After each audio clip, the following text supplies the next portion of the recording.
01. Perkenalkan, saya Berliana Putri Aulia Dewi dengan NIM 230111912006 dari kelas Produksi Ternak Unggas C kelompok 1.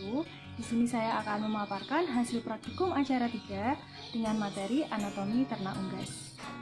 Alat dan bahan yang digunakan pada praktikum ini yaitu gunting, pisau, plastik alas, jas lab, sarung tangan, 2 ternak unggas yaitu jantan dan betina.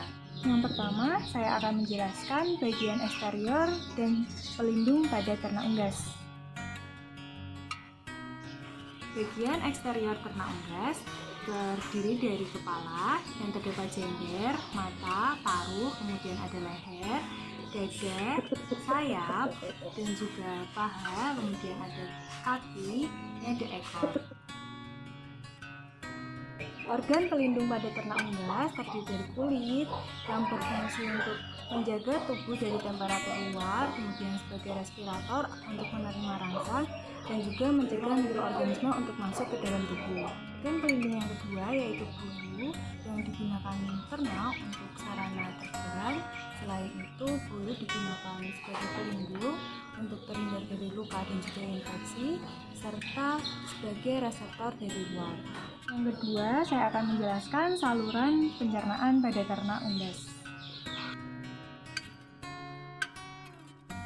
Paruh berfungsi untuk mengambil pakan dan juga mengecilkan pakan agar dapat ditelan.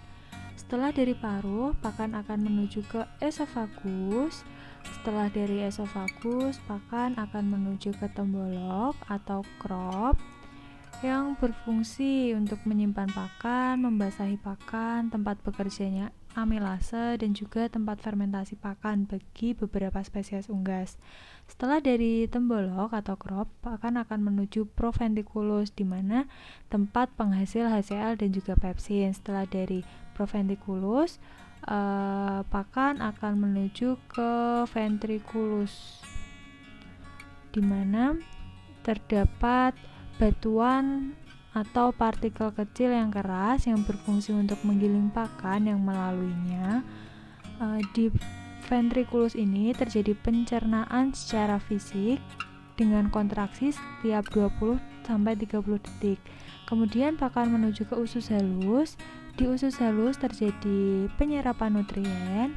Kemudian pakan menuju ke sekum. Di sekum terjadi pencernaan serat kasar dan juga sintesis vitamin larut air. Setelah dari sekum, pakan akan menuju ke usus besar. Di usus besar ini terjadi penyerapan air.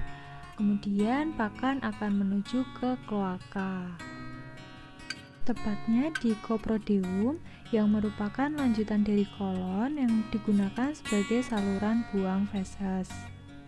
Yang ketiga, saya akan menjelaskan saluran respirasi pada ternak unggas. Udara masuk melalui rongga hidung yang terdapat pada kepala unggas. Kemudian terdapat glotis yang berfungsi untuk mengatur jalur masuk udara dan makanan. Kemudian terdapat laring yang merupakan pangkal tenggorokan. Setelah laring terdapat trakea yang berfungsi untuk menghindari tekanan negatif. Trakea tersusun atas cincin tulang rawan. Setelah trakea terdapat sring yang terletak pada ujung trakea dan berfungsi untuk penghasil suara pada ternak unggas. Kemudian bronkus yang merupakan percabangan trakea, kemudian udara masuk ke paru-paru untuk mengalami pertukaran udara. Yang keempat, saya akan menjelaskan saluran reproduksi pada ternak unggas jantan dan juga ternak unggas betina. Ovarium sebagai penghasil sel telur, kemudian ada oviduk yang terdiri dari infundibulum yang berperan menerima sel telur pada ovulasi, kemudian magnum tempat disekresikannya albumin telur, kemudian isthmus tempat terbentuknya kerabang telur, kemudian uterus tempat penyempurnaan kerabang telur. Uterus ini terlihat besar karena di dalamnya terdapat telur yang akan dikeluarkan dari tubuh ternak unggas betina.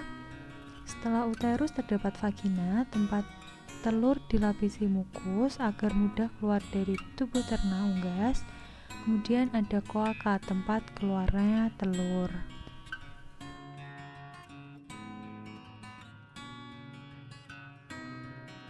Testis unggas berjumlah sepasang, berfungsi untuk pembentukan sperma. Kemudian terdapat epididymis yang berjumlah sepasang, berfungsi sebagai jalannya cairan sperma. Kemudian terdapat ductus deferens yang akan bermuara ke kloaka, tepatnya pada proctodeum yang merupakan saluran keluarnya sperma.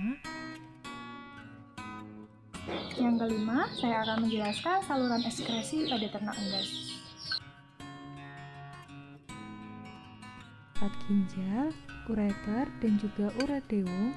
Kemudian urin akan dikeluarkan bersamaan dengan feses. Yang keenam, saya akan menjelaskan penyakit yang biasanya menyerang pada ternak unggas. Penyakit pada ternak unggas terbagi menjadi 4. Yang pertama, yaitu penyakit viral yang disebabkan oleh virus. Yang kedua, penyakit bakteri yang disebabkan oleh bakteri.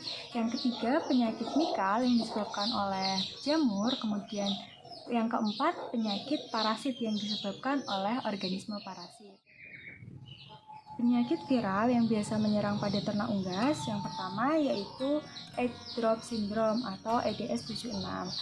Penyakit ini disebabkan oleh adenovirus atau virus EDS 76 yang dapat mengaglutinasi eritrosit pada ternak unggas.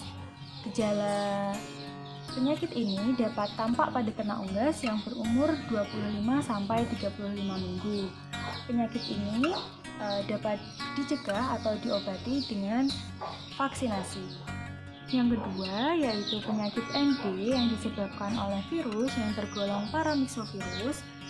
Penyakit ND ini merupakan penyakit menular akut yang dapat menyerang ternak unggas dengan gejala gangguan pada sistem pernafasan, pencernaan, dan juga syaraf. Penyakit ND ini dapat meningkatkan mortalitas pada ternak unggas.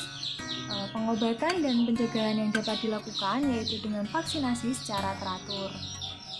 Yang ketiga yaitu penyakit avian influenza atau flu burung yang disebabkan oleh virus influenza tipe A seperti H5 dan H7. Gejala ternak unggas yang terjangkit penyakit flu burung dapat dilihat dengan jengger, pial, telapak kaki, kelopak mata, perut yang tidak terdapat bulu berwarna biru keunguan.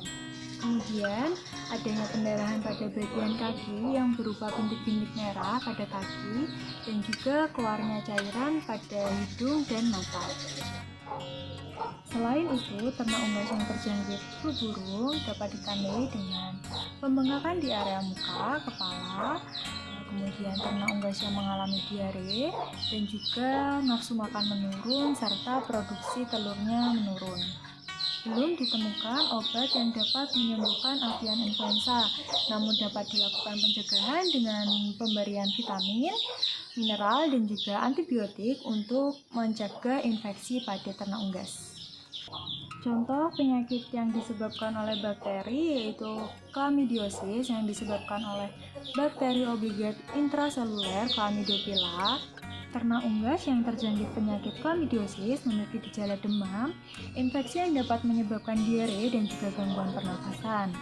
Pencegahan dan pengobatan dapat dilakukan dengan meningkatkan kebersihan kandang dan juga pengobatan psitakosis dengan menggunakan kloroterta siklin yang dapat diberikan dengan dosis 2 mg per hari.